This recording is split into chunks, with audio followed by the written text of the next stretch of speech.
Bien, pues como es sabido de todos, estamos trabajando los libros del Antiguo Testamento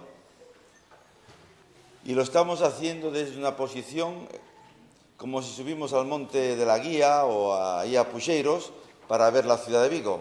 Es de esta forma en la cual estamos trabajando para tener una pequeña idea de lo que el Señor hizo en ese momento de la historia y también para sacar para nosotros pues una lección para ponerla en práctica en nuestras vidas. Son 40 capítulos, como entenderéis, no se pueden trabajar 40 capítulos porque harían falta muchísimas horas. Entonces vamos a ir, pues como van los aviones, volando abajo sobre el libro del Éxodo. Y antes de empezar, pues vamos a hacer una lectura que pediría a algún hermano que me la hiciese en Hebreos 11 del 23 al 29. Hebreos 11 del 23 al 29. Alguien que tenga la Biblia.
Gracias, Daniel.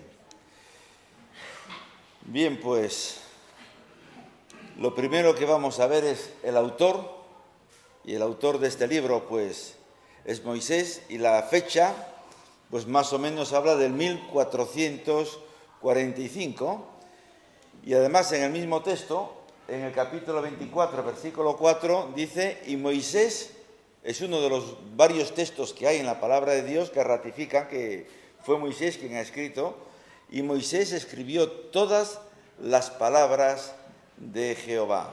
¿Verdad? Bien, los destinatarios pues era la nueva nación de Israel. ¿Verdad? Y el trasfondo, pues muy sencillo, es una familia que entró en Egipto, 70 personas, ¿verdad? Y salieron más de 600.000 sin contar los niños, ¿verdad? Y las mujeres. Y durante parte de este periodo, porque hubo un tiempo en que el pueblo en Egipto de Israel vivió bien mientras estaba José, y algún faraón cercano a José que vio cómo José había trabajado y se había preocupado por Egipto, sino que han pasado varios faraones después que han entendido que el pueblo de Israel era un pueblo tremendamente peligroso, porque en número estaban creciendo muchísimo, ¿vale? Y era un pueblo fuerte. Entonces lo que hizo Egipto fue, el faraón mejor dicho, fue subyugar al pueblo y ponerlo en cautividad. Y esto además Dios se lo dijo a Abraham en su momento. En Génesis capítulo 15, versículo 13, le dijo Dios a Abraham: entonces Jehová dijo a Abraham: ten por cierto que tu descendencia morará en tierra ajena, y allí, en esa tierra, va a ser esclava. Y le dice más: y va a ser oprimida por 400 años. Génesis capítulo 15, versículo 13. ¿Verdad? Y esto es un poco el trasfondo del libro del Éxodo de un pueblo oprimido, del pueblo de Israel oprimido por Egipto. Y Egipto no era lo que conocemos hoy, en aquel momento era un imperio grande que abarcaba pues muchos países que había conquistado, ¿verdad? Pues es una narración histórica en el cual también aparece lo que es la ley y aparece lo que es el tabernáculo, y es un libro que ha sido escrito en hebreo. Y los temas principales del libro es Jehová, es decir, yo soy el que soy, ¿os acordáis? Son las plagas, los juicios que Dios ejecutó sobre Egipto, es la redención, es el pacto, es el decálogo, la ley dada en el Sinaí y es el tabernáculo. Y como bien nos ponía Abel antes al principio, hay muchos textos que son importantes porque toda la palabra de Dios es importante desde el capítulo 1 del Génesis hasta el capítulo 22 del Apocalipsis. Dice la palabra de Dios que ni una coma, ni un tilde, nada sobra, sino que todo es importante y eso es así. Pero hay un texto que es el que quiero resaltar. Y es el texto que está en el capítulo 14, versículo 30 a 31, porque este es el objetivo del capítulo del libro del Éxodo. Es Jehová salva, Jehová redime. Y dice así el texto: así salvó Jehová aquel día a Israel de manos de los egipcios. E Israel vio a los egipcios muertos a la orilla del mar. Al ver Israel aquel gran hecho que Jehová ejecutó contra los egipcios, el pueblo temió a Jehová y creyeron a Jehová y a Moisés su siervo. La palabra clave es redención. El amor de Dios, ¿verdad?, redimiendo a su pueblo. Y esta es la palabra clave en este libro, en redención. Redención de la esclavitud de Egipto, de una esclavitud de 400 años donde el pueblo vivía precariamente, ¿verdad? Pero no es una esclavitud de cualquier forma, de cualquier manera, sino que es una esclavitud que ha tenido que ser pagada con un precio, y con un precio de sangre. La muerte del Cordero Pascual, ¿verdad? El pueblo de Egipto fue rescatado a través de sangre, a través de la muerte de un cordero, que, como sabéis, fue puesta su sangre en los dinteles de la puerta, y cuando pasó el ángel de Jehová, donde estaba la sangre, ahí no ha sucedido lo que en la 10ª plaga él había dicho, que iban a morir todos los primogénitos, sean de animales o sean de personas, ¿verdad? Y un brevísimo resumen es que Dios rescata y saca al pueblo de la esclavitud de Egipto mediante un precio de sangre, ¿verdad? Y Dios redime a su pueblo usando a Moisés como medio para ello. Y no solamente lo redimió, que la intención de Jehová era establecer una comunicación, una relación y más aún, vivir en medio de ellos.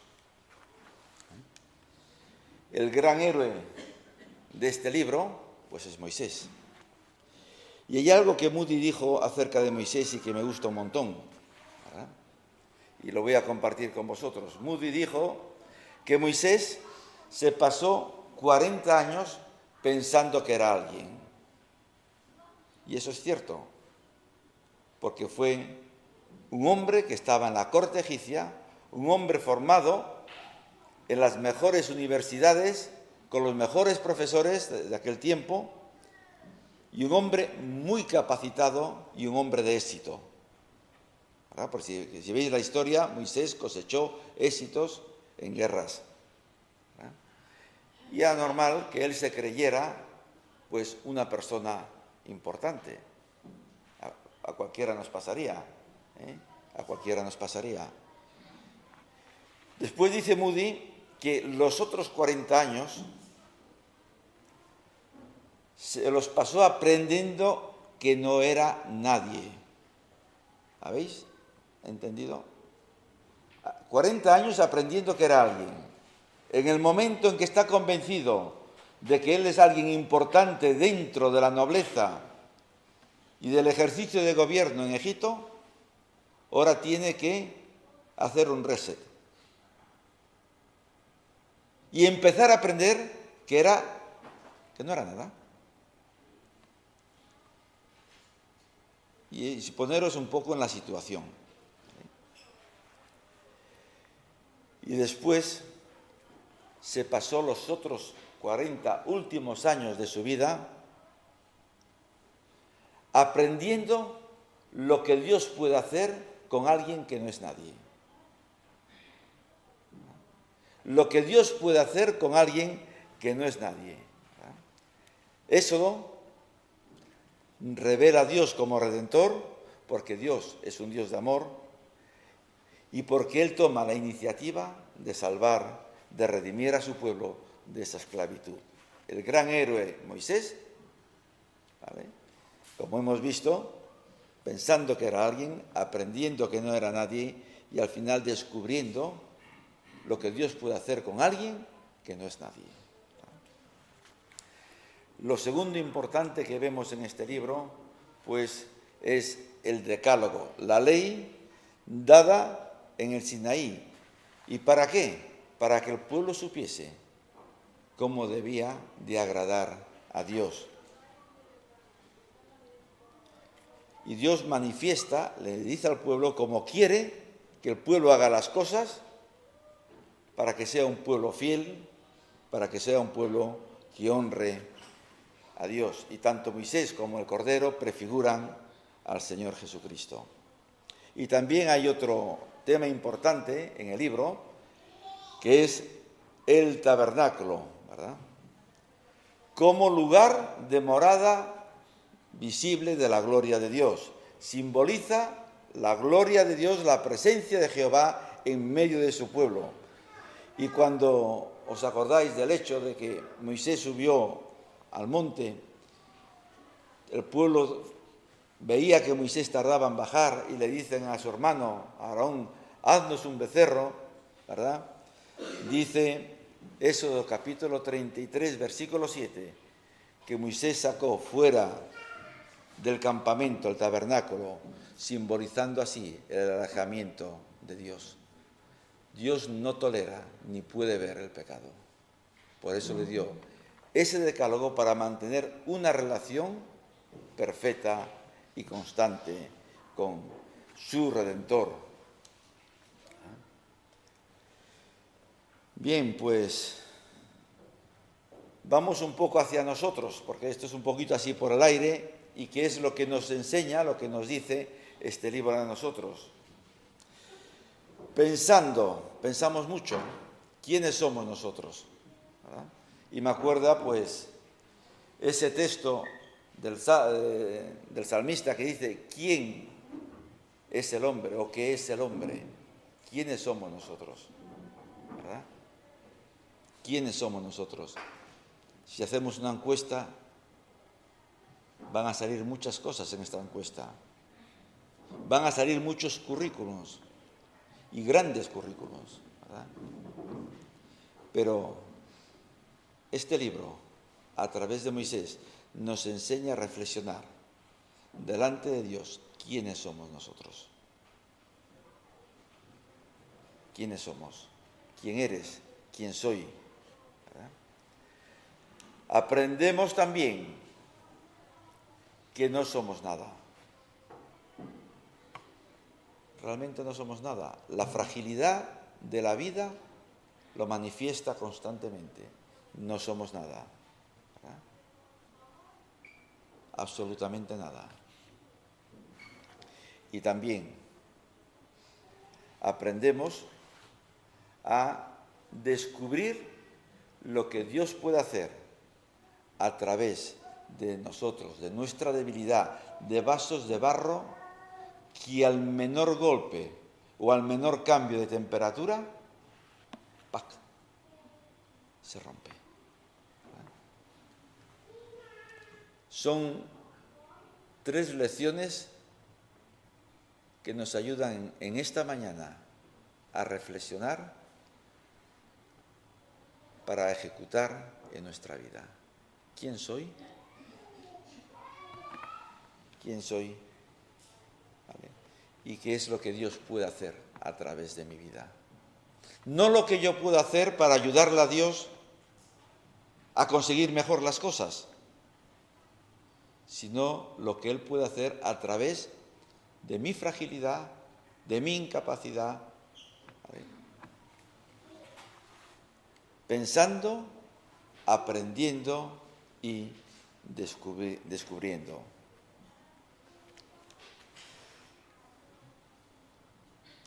Dice el apóstol Pablo: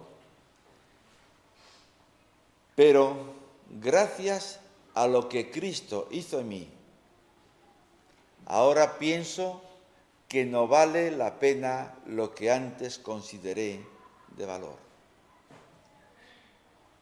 Pero gracias a lo que Cristo hizo en mí. Pero gracias al Señor Jesucristo, ahora pienso. Y es bueno que nosotros hagamos un alto en el camino y pensemos. Nos dediquemos a pensar. Que nos paremos. Hay veces que cuesta mucho pararse. Frenar nuestra inercia del día a día. Frenar nuestra inercia en cualquier cosa que estamos haciendo. Cuesta mucho frenar. Y es necesario frenar, ¿verdad? Y pensar, que es importante pensar, ¿vale?, que no vale la pena todas esas cosas que realmente aquí se van a quedar y que no van a ser transportadas con nosotros a la presencia de Dios, ¿verdad? Y tengo aquí las aplicaciones.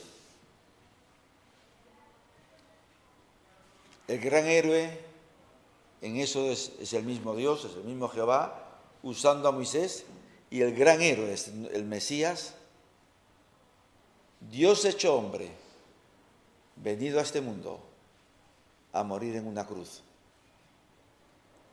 El Éxodo fue la historia más grande de redención habida en la tierra hasta que llegó el Señor Jesucristo, ¿verdad?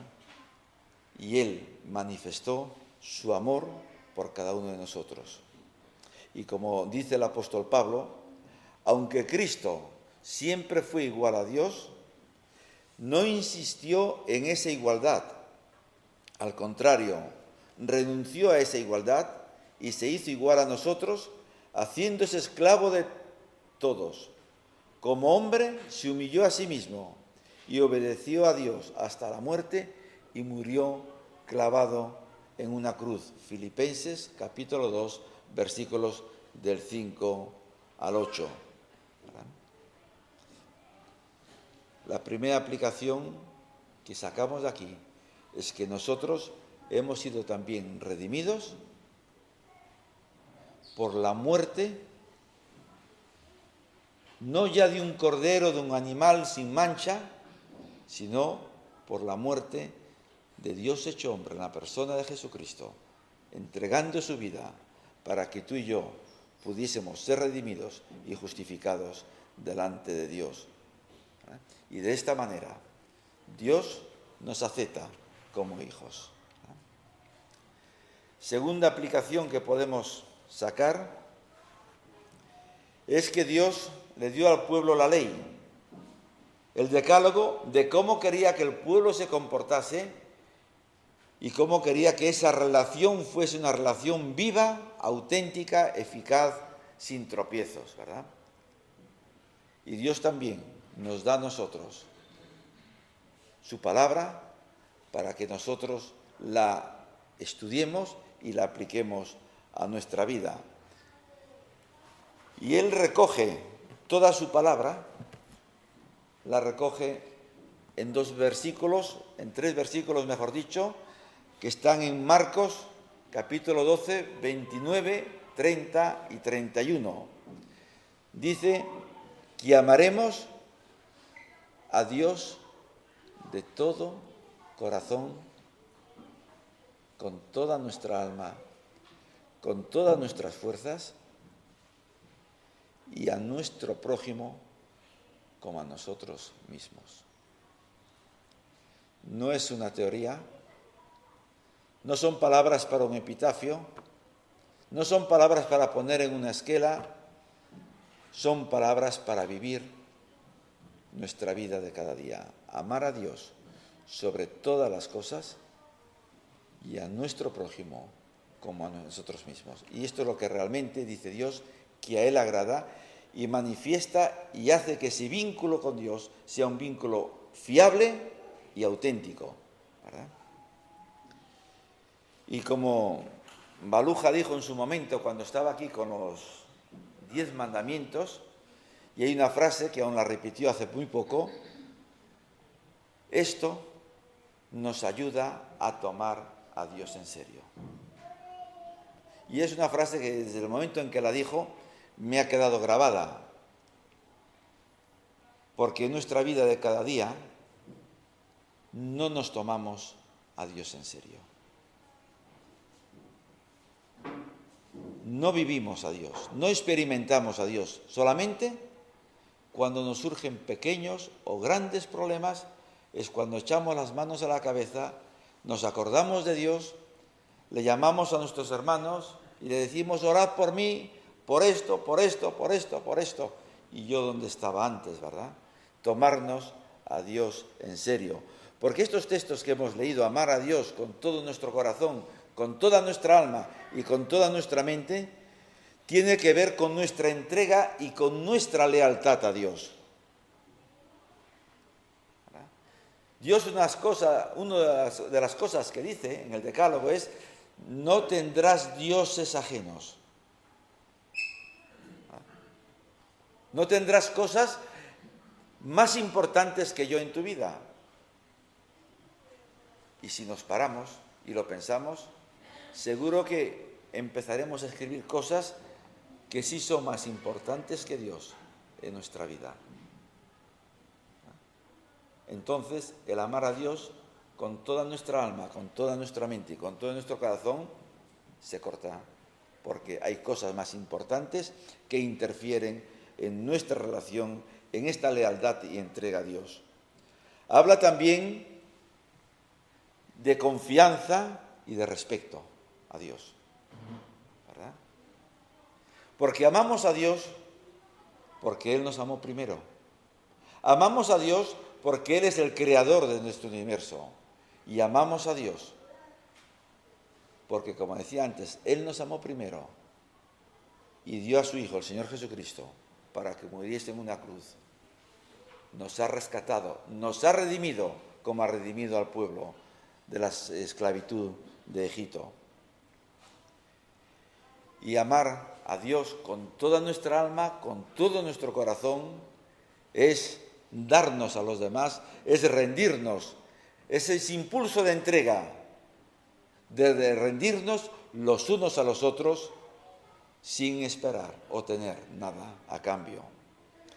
Y ese amor a Dios también tiene que ver con conocer y compartir, de aprender, de crecer, de trabajar y de servir juntos. La aplicación, amar la palabra de Dios y al Dios de la palabra. Y otra de las aplicaciones que yo saco para mi vida es, Dios se manifestaba antes en el tabernáculo y después en el templo. Allí se manifestaba Dios y la gloria de Dios, ¿verdad? Pero nosotros ahora somos templo del Espíritu Santo y Dios se tiene que manifestar en nuestras vidas. Y la gloria de Dios tiene que ser vista por todos vosotros, en todos nosotros y el mundo también. Porque Dios, si vive en nosotros, su gloria se tiene que manifestar como se manifestaba en el tabernáculo. Y Él lo dice, que somos luz, que no somos cualquiera, que no somos esas cañas que van en el viento, que según le soplen van para un lado o van para otro, sino que somos luz, que somos ese faro en esa oscuridad, en esa tormenta, que manifiesta la gloria de Dios hacia los demás, ¿verdad? Y el apóstol Pablo, escribiendo a los romanos, les dice: por eso, hermanos míos, ya que Dios es tan bueno con nosotros, os ruego que dediquemos toda nuestra vida a servirle y a hacer todo lo que a Él le agrada. Así es la adoración nuestra. Si os paráis, esto es una versión diferente que nos ayuda a entender y a romper pues lo que tenemos en la cabeza, que muchas veces no nos deja sacar del texto lo que el Señor quiere decirnos por la rutina de nuestras vidas. Dice: hermanos míos, ya que Dios es tan grande, ya que Dios es tan maravilloso, tan asombroso, ¿verdad? Os pido, por favor, os ruego que toda nuestra vida la dediquemos a hacer su voluntad. Dedicar toda nuestra vida a hacer su voluntad. ¿Y sabéis lo que dice? Que eso, no sé si desde el fondo se lee, es lo único que a Él le agrada, hacer su voluntad. Hacer su voluntad es lo único que a Él le agrada.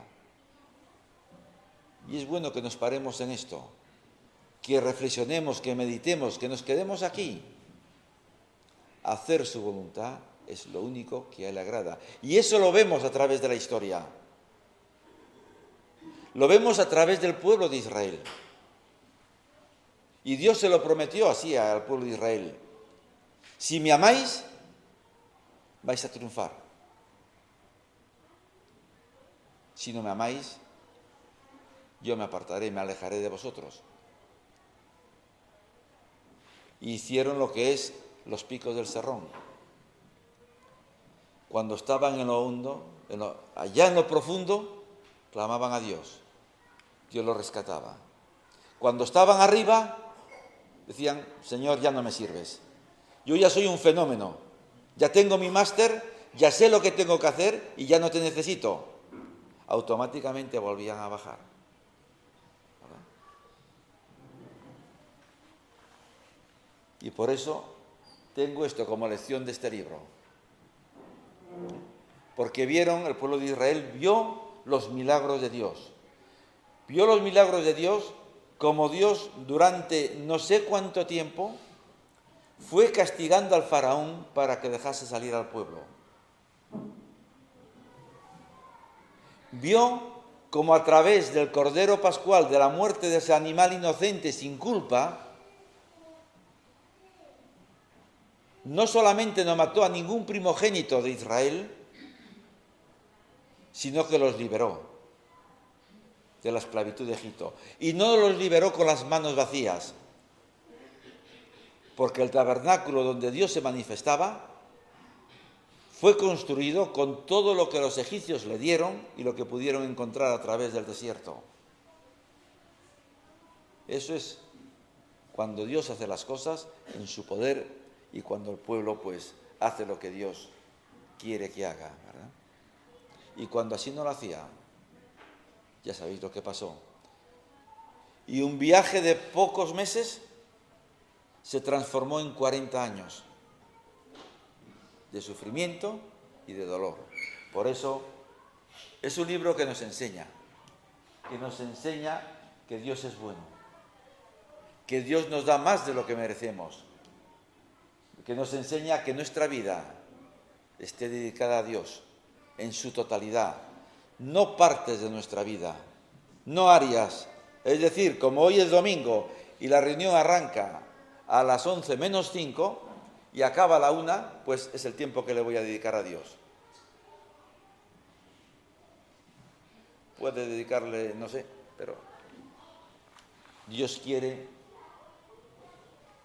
toda tu vida, integralmente, su totalidad, que dice que eso es lo único que le agrada. Y dice más, y con esto termino, y no vivamos ya como vive todo el mundo. Al contrario, cambiemos nuestra manera de ser y de pensar. Y la única forma de cambiar la manera de ser y de pensar es a través de este libro, que es el único que transforma vidas y cambia. ¿Vale? Y esto no lo digo yo solamente a través de mi experiencia, sino gente, muchísima, ha sido transformada y cambiada por la palabra de Dios, porque es una palabra viva y es una palabra que es efectiva. Dice, así podremos saber qué es lo que Dios quiere. Es decir, todo lo que es bueno, agradable y perfecto. Es decir, no usemos de una máscara para reflejar lo que no existe en nosotros. Es lo que es vivir como vive el mundo. Es ponernos una máscara y reflejar lo que realmente no hay en nosotros. Dice también que cambiemos. ¿Y esto a qué se refiere? A que manifestemos realmente el cambio que ha sido efectuado en nuestras vidas, si es que se ha efectuado dicho cambio. Porque no es lo mismo ser creyente que haber nacido de nuevo. No es lo mismo. Son dos cosas que pueden juntarse, pero que no son lo mismo. ¿Vale? Creyentes hay muchísimos. Muchísimos. Dice la palabra de Dios que el diablo también cree. Y no solamente cree, también tiembla. Pero nacidos de nuevo, hay pocos. El nacido de nuevo cree. ¿Verdad? Y eso tiene que ver con cambiar, ¿vale? Y manifestar realmente lo que Dios ha hecho en nuestras vidas. Lo cual no se traduce en un acto particular como es este de una hora, o de un martes, o en un grupo de hogar, ¿verdad? Sino que es una actividad práctica y diaria en nuestra vida. Y dice también otra palabra, que está aquí, que está subrayada, saber. Y este conocimiento viene en la medida en que el Espíritu Santo va moldeando nuestra vida y nos va haciendo comprender el amar a Dios sobre todas las cosas, con todo nuestro corazón, con toda nuestra alma, con todas nuestras fuerzas y a nuestro prójimo como a nosotros mismos. Un texto que lo sabemos desde memoria, una mayoría desde niños. Que lo vivimos, lo dejo ahí, ¿verdad? Porque son dos cosas diferentes. Y dice más, porque esto es bueno y agradable y perfecto. Esto es la vida que realmente Dios aprueba, lo que antiguamente en el Levítico se expresaba o se simbolizaba a través de los animales sacrificados, ¿verdad? Pues esto es lo que he querido compartir con vosotros, lo que Dios ha puesto en mi corazón a través de este libro del Éxodo. Pues que el Señor nos bendiga, que el Señor tenga misericordia de cada uno de nosotros y traiga paz y seamos fieles, auténticos y lo honremos. Pues que Él sea la gloria. Padre, gracias en el nombre de Jesucristo. Gracias porque he sido redimido a precio de sangre. Y no yo, sino muchos de los que estamos aquí en esta mañana y muchos de los que están también aquí en esta tierra. Y la sangre que ha sido vertida no ha sido cualquier sangre.